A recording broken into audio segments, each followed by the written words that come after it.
Sir, ilang araw na lang, ilang linggo na lang ay huling State of the Nation address nyo na po.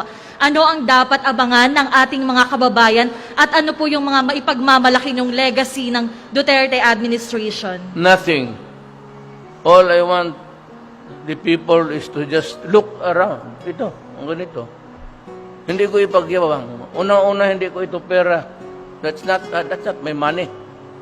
All I would just say is that we built and that's all.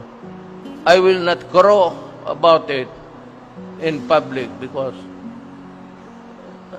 sabihin na ito, hindi mo pera yan. Bakit ka sige payabang dyan?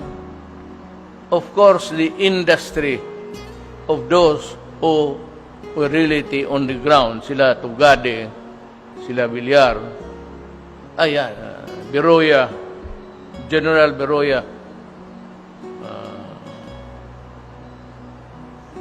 yun talaga ang nagtatrabaho. Pero ako, I will just mention what were the projects completed without necessarily attributing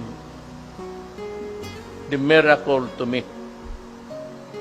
Worker ako ng government, nagtrabaho lang ako. So wala akong dapat ipagyabang.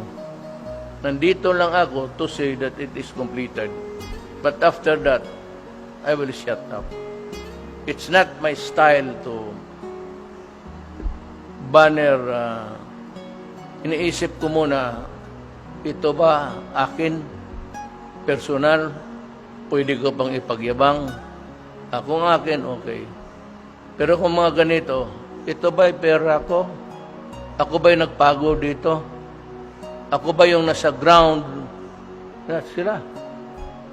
So sila ang dapat, the workers of government, especially those who are appointed and who have worked so well, yun ang dapat, the credit should go to them.